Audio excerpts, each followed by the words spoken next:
So here we are in the body of our data collection tool, and this is, as you can see by the title at the top, the same one that we were looking at when we talked about headers. So let's talk about the data that gets put in there and what data we're looking at. So the NSS shelter number, that's the National Shelter System, is the computer system that we enter all shelters into.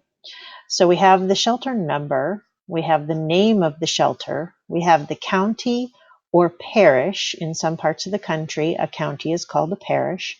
And sometimes we might put the district in here, or there might be another column for the district. And then we have the address, and we have the region or area that these shelters are in. Next, we have the type of shelter, whether it's managed. Remember, M is managed, I is independent, P is for partner or supported.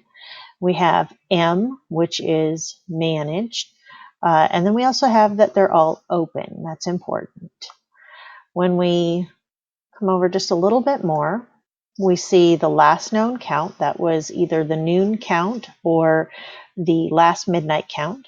We have the total for this count, and we have the age demographics. Now, we talked a little bit about formulas.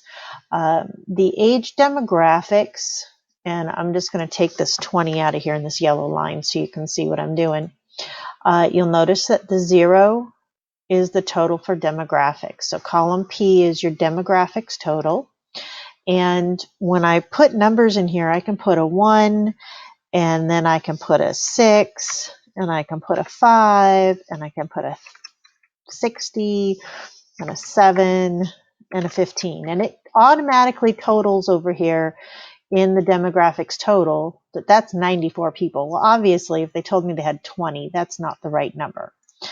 Now, if they tell me I've got 20 people, but I don't have any age demographics, what the doc wants us to do is put that total number of people in the 19 to 65 age group. So we know there's 20 people there. We're going to assume they're adults. That's never good to assume, I know, but this is a temporary thing. It tells them that there's obviously something wrong with the data. We do not have complete data. So they already know this is wonky when they see this. That's a red flag for them. So that's a good thing.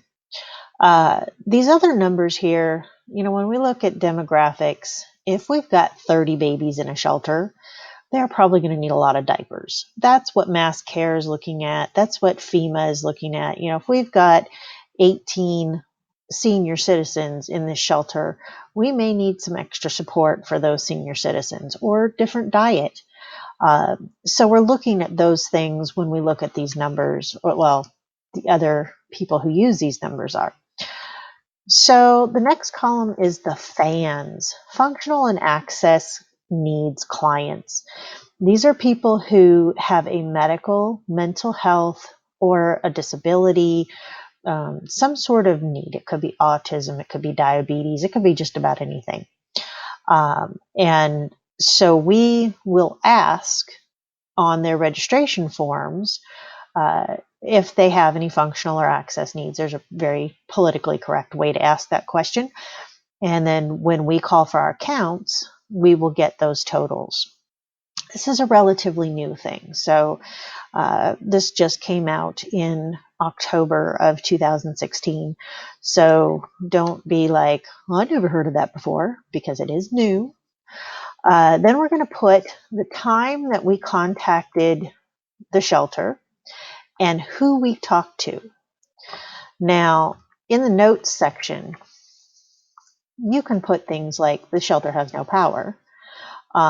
You can put things like the EOC verified the numbers, because sometimes that's the only place we're going to get numbers.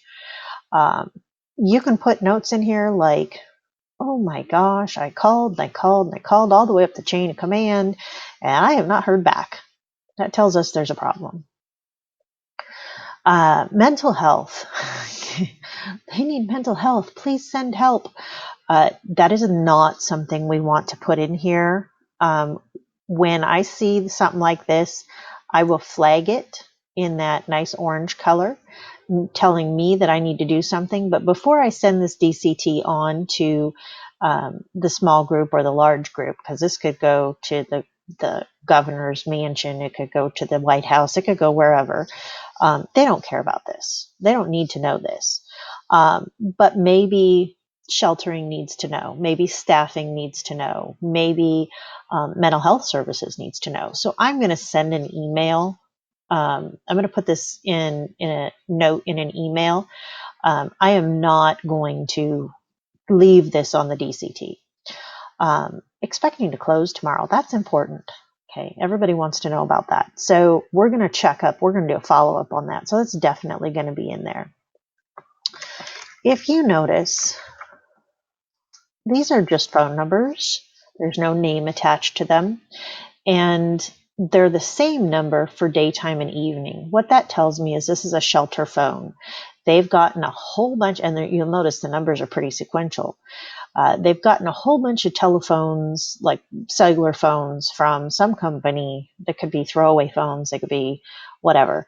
And they dish them out to all the shelters. Here's your shelter phone, charge it, whatever. Sometimes those phones, they get left on the charger. They weren't charged when they got there. Somebody didn't know it was there, whatever.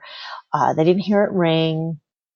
Okay, whatever. You're going to try that number a couple times. Sometimes voicemail's not set up. Sometimes I find I get better luck if I text them, because I'll have a different area code than them, and they'll go, oh yeah, that's the Red Cross. I should answer that. The shelter supervisor. Okay, now you'll notice mine says, if you can't get a hold of the shelter after trying a few times, call this number. Say, hey, you know what? I couldn't get anybody to answer the shelter phone, so you're next in line. I need those numbers. If you don't get a hold of anybody at that number, then you move up. And this could be the AD of operations, whoever we were told to call next. It could be the regional sheltering lead. It could be whoever. And your lead will put that information in there. The longitude and latitude. This is really important, because if, let's say that Burt's National Guard Armory is full and they cannot take any more people, we're going to potentially take their mapping, their longitude and latitude out of NSS so that they don't show up on the map. Well, we want to have it somewhere so that when we go to put it back later, we have it written down. So this becomes really important. The date the shelter opened. Okay, you can of course always get this in NSS, but it's sometimes nice to know, when did this shelter originally open? And some shelters will open and close, open and close, open and close. Well, when did all this business start? Maybe it was at 26th, 27th. These guys, poor people, they had this disaster on Christmas. Who authorized the shelter to be opened? And this information will also go into who authorized the shelter to be closed. And that is whoever contacted us to open the shelter and open it in NSS and put it on our DCT. So most of the time, this will be filled in by your lead.